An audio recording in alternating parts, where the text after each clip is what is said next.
மதுரை சுதந்திரம் அடைவதற்கு 2 ஆண்டுகளுக்கு முன்னால் 1945ஆம் ஆண்டு எடுக்கப்பட்ட காணொளி காட்சி.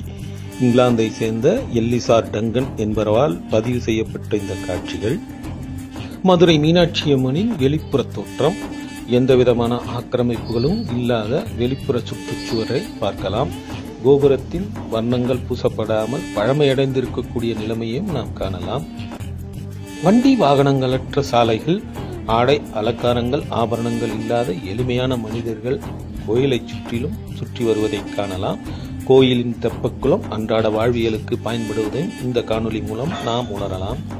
சுமார் 75 ஆண்டுகளுக்கு முன்னால் உள்ள மதுரையை இன்றளவும் நாம் நினைத்து கூட பார்க்க முடியாது.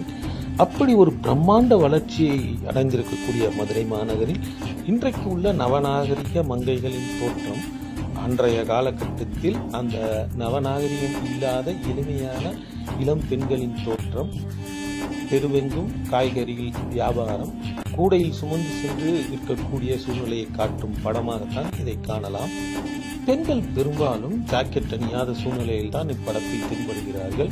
வேட்டி சட்டையுடனும் ஏதோ ஒரு கிழிந்த உடைகளுடன் தான் அந்த சிறுமிகள் இருப்பதை நாம் இங்கே காண முடியும்.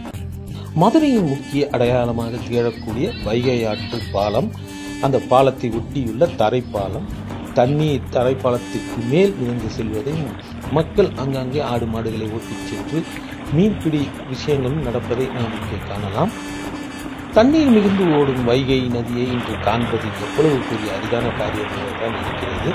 ஆனால் அந்த அளவில் தண்ணீர் பாய்ந்து ஓடும் இந்த வைகை நதியில் சர்வசாதாரணமாக ஏழை கிராமத்து மக்கள் தங்கள் உணவிற்காக மீனை பிடித்து செல்லும் காட்சியையும் படமாக்கியிருக்கிறார் எல்லிசார் டங்கன் எனக்கூடிய இங்கிலாந்து நாட்டைச் சேர்ந்த புகைப்பட கலைஞர்.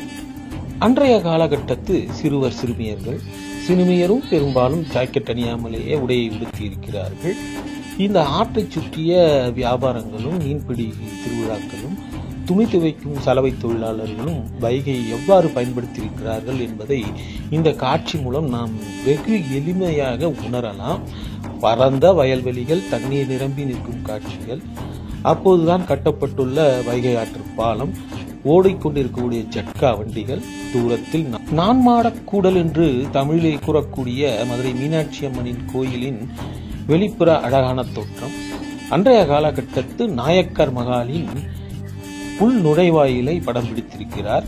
அந்த நாயக்கர் மகாலின் இன்றைய தோற்றம் மிக பிரமிப்பாக இருக்கும்.